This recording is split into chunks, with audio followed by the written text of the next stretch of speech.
ഇതുവരെ റെഡി ആയില്ലേ? വരനും കൂട്ടിൽ ഇപ്പൊ ഇങ്ങ് എത്തും.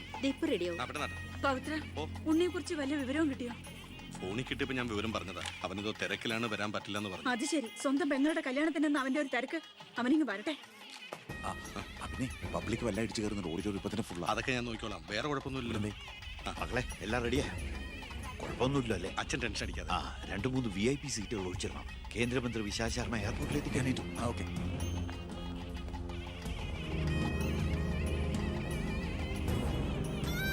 മോളെ,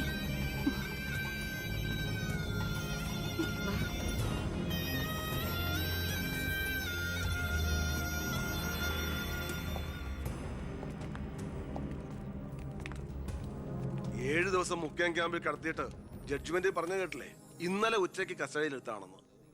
എന്തായാലും FIR ശിക്ഷ ഇളവ് കിട്ടാനുള്ള ചാർജേ ഉള്ളൂ. നിന്നെ ഒഴിവാക്കി നിന്റെ പെങ്ങളുടെ കല്യാണം നടത്താനുള്ള തന്ത്രമായിരുന്നു അതിന് പിന്നിൽ. അത് വെറും കല്യാണമായിരുന്നില്ല. കേന്ദ്രം ഭരിക്കുന്നവരടക്കം കേരളത്തിലെ സകല മന്ത്രിമാരുണ്ടായിരുന്നു. ആരുണ്ടായാലും എന്താ, ഒരേ ഒരു മകനെ ജയിലിൽ അടച്ചിട്ടല്ലേ.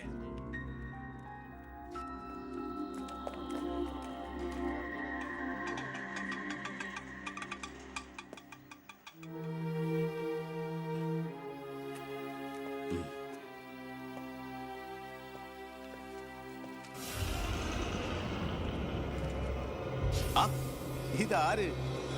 അളിയോ?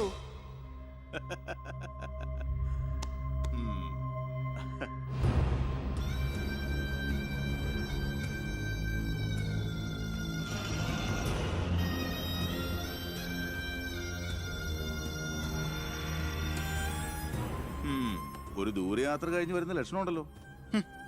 അളിയൻ ഇത്ര ദിവസം എവിടെയായിരുന്നു? നീ ഇങ്ങനെ നോക്കി നിൽക്കുന്ന അളിയനെ പോയി ചൂട് ചായ എടുത്തോണ്ട് വാ. ചെല്ല്. എന്തിനാ ഇപ്പൊ ഇങ്ങോട്ട് വന്നത്? കാണണ്ട നിന്നെ എനിക്ക്. വീട്ടിലൊരു നല്ല കാര്യം നടക്കുമ്പോ നാട് നന്നാക്കാൻ നടക്കുന്നു. മന്ത്രിയായി നിന്റെ അച്ഛനൊക്കെ തിരക്കുണ്ടോടാ നിനക്ക്? ഞാനില്ലായിരുന്നെങ്കിൽ എന്താമേ, ഇവിടുത്തെ കാര്യങ്ങളൊക്കെ ഭംഗിയായിട്ട് നടത്താൻ എല്ലാരും ഉണ്ടല്ലോ. എത്തിയോ വിമതൻ? വിമതൻ ചെറുപ്പകാലത്ത് ആവേശമായിരുന്നു എനിക്ക് എന്റെ അച്ഛൻ. മനസ്സുകൊണ്ട് രാഷ്ട്രീയ ഗുരുവെ കണ്ടിട്ടാ ഞാൻ രാഷ്ട്രീയത്തിലേക്ക് ഇറങ്ങിയത്. പക്ഷേ അടുത്തറിഞ്ഞപ്പോ തെറ്റുകളിൽ നിന്നും തെറ്റുകളിലേക്കാണല്ലോ അച്ഛൻ പോയിക്കൊണ്ടിരിക്കുന്നത്. എന്റെ കൂടെപ്പുറപ്പിനെ മനസ്സിലാക്കിയില്ലല്ലോ. വളരെ വിഷമമുണ്ട്, സഹതാപമുണ്ട്.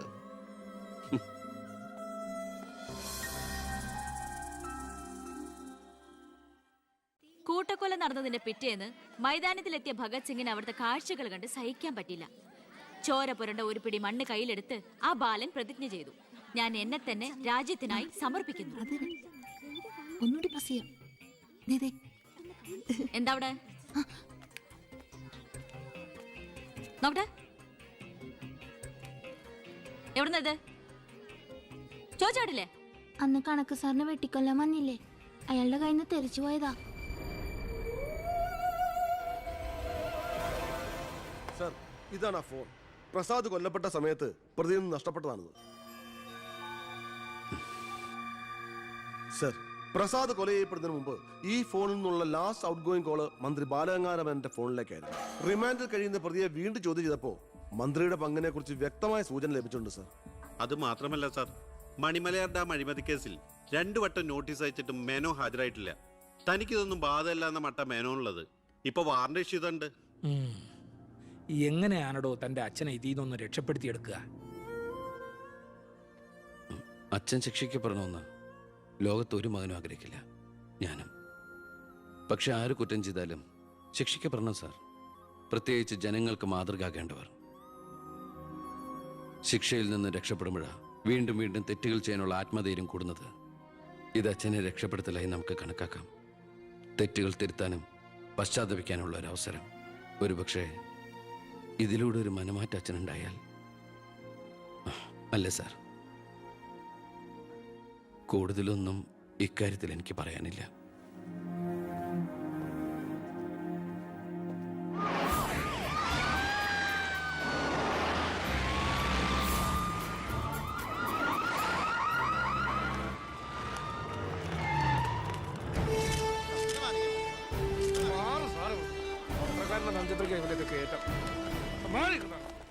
നിങ്ങളോട് വെയിറ്റ് ചെയ്യൂ സർ.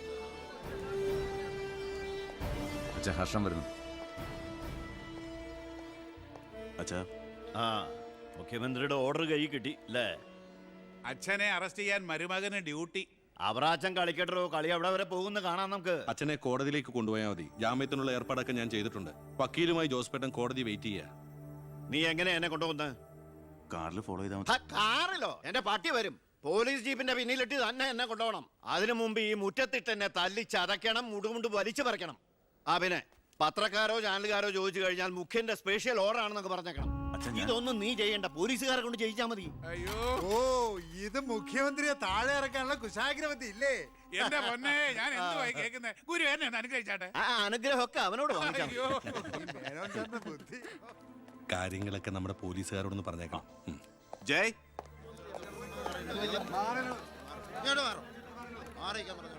പത്രക്കാരും ചാനലുകാരും ഒക്കെ റെഡിയാ. എന്നാ പിന്നെ തുടങ്ങിക്കോ. നടക്കണം സാർ. പിടിച്ച് തള്ളണോ?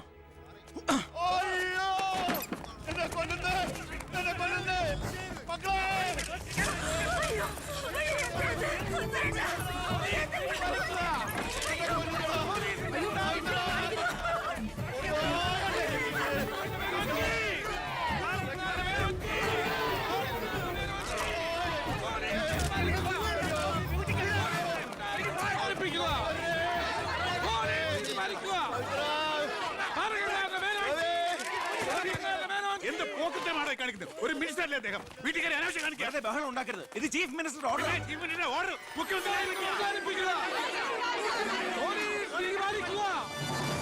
നമസ്കാരം. പ്രധാന വാർത്തകൾ. മന്ത്രി ബാലഗംഗാധര മേനോന്റെ അറസ്റ്റിൽ പ്രതിഷേധിച്ച് കേരളത്തിൽ പലയിടങ്ങളിലും അക്രമങ്ങൾ.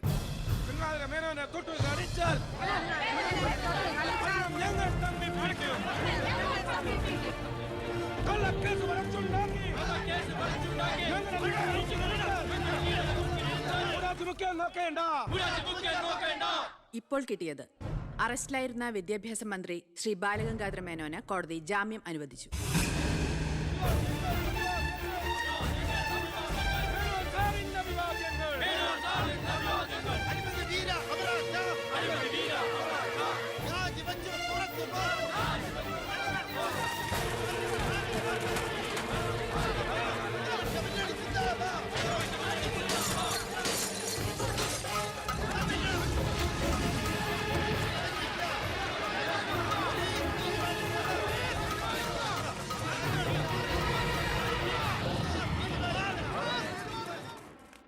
എടോ മേന്നെ, എന്നെ താഴെ ഇറക്കാൻ താൻ കളിച്ച കളി വളരെ ചീപ്പായി പോയി.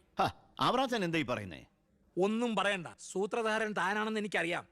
താൻ ഒന്നോർത്തോ, തനിക്കെതിരെയുള്ള വജ്രായുധ എന്റെ കയ്യിലുണ്ട്. ഞാൻ അതെടുത്ത് പ്രയോഗിക്കാൻ പോവുക. പ്രധാന വാർത്തകൾ. കേരള മുഖ്യമന്ത്രി PK എബ്രഹാം രാജിവെച്ചു. നിയമസഭ പിരിച്ചുവിടാൻ ഗവർണറുടെ ശുപാർശ. അവറാച്ചൻ രാജി വെച്ചൊഴിഞ്ഞാ പോരെ? മന്ത്രിസഭ പിരിച്ചുവിടേണ്ട വല്ല കാര്യമുണ്ടോ? പോണ പോക്കിലെല്ലാം തൊലയട്ടെ എന്ന് കരുതി കാണും. ഉത്തരത്തിലിരിക്കുന്ന എടുക്കാൻ പോയി. ഇപ്പൊ കക്ഷത്തിരുന്ന പോയില്ലേ? ഞാൻ ഉദ്ദേശിച്ച നാളത്തെ പത്രവാർത്തകളെയാണ്. ഇപ്പോൾ കിട്ടിയ വാർത്ത. കേരള നിയമസഭ പിരിച്ചുവിട്ടു. തെരഞ്ഞെടുപ്പ്